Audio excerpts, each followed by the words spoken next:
Breaking news নগাঁৱৰ ননৈ উদমাৰীত পুৱা বেলাতে এটা মৃতদেহ উদ্ধাৰক লৈ চাঞ্চল্য পুৱা বেলাই নগাঁৱৰ উদমাৰী নদীত উদ্ধাৰ হৈছে এটা অচিনাক্ত মৃতদেহ স্থানীয় লোকে মৃতদেহটো প্ৰত্যক্ষ কৰি আৰক্ষীক খবৰ দিয়াত নগাঁৱৰ চামগুৰি আৰক্ষী উপস্থিত হৈ মৃতদেহটো নদীৰ পৰা উদ্ধাৰ কৰি প্ৰেৰণ কৰে মৰণোত্তৰ পৰীক্ষাৰ বাবে মৃত ব্যক্তিজনক বৰ্তমানেও চিনাক্ত কৰিব পৰা হোৱা নাই পুনৰবাৰ জনাইছো এই মুহূৰ্তৰ এটা ব্ৰেকিং নিউজ নগাঁৱৰ ননৈ উদমাৰীত পুৱা বেলাতে এটা অচিনাক্ত মৃতদেহক লৈ চাঞ্চল্য পুৱা বেলাই নগাঁও উদমাৰী নদীত উদ্ধাৰ হৈছে এই অচিনাক্ত মৃতদেহটো স্থানীয় লোকে মৃতদেহটো প্ৰত্যক্ষ কৰি আৰক্ষীক খবৰ দিয়াত নগাঁৱৰ চামগুৰি আৰক্ষী উপস্থিত হৈ মৃতদেহটো নদীৰ পৰা উদ্ধাৰ কৰি প্ৰেৰণ কৰে মৰণোত্তৰ পৰীক্ষাৰ বাবে ইফালে মৃত ব্যক্তিজনক বৰ্তমানে চিনাক্ত কৰিব পৰা হোৱা নাই খবৰ পালো যে ইয়াত উটি এটা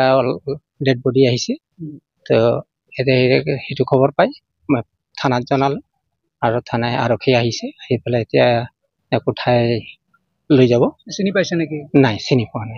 নাই আপুনি কোন হয় কোন গাঁও মই এখন গাঁও প্ৰধান হওঁ হয়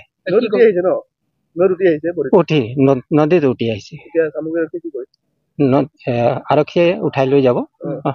পষ্টমৰ্টম কৰিবৰ কাৰণে এইখন ননৈ উদমাৰী কি হৈছে ইয়াতে এখন মৃতদেহ পোৱা গৈছে তো ৰাতিপুৱা সময়ত পথাৰৰ কাম কৰিব অহা মানুহে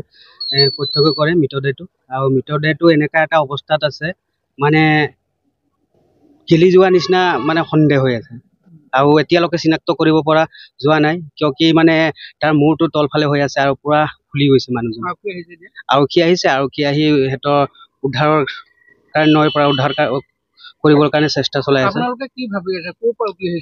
সেইটো এতিয়ালৈকে আমিও তেনেকুৱা সন্দেহ কৰিব পৰা নাই আমাৰ এতিয়া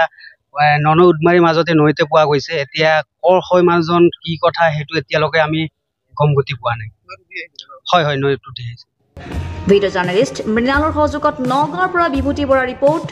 সুহানা লাইভ।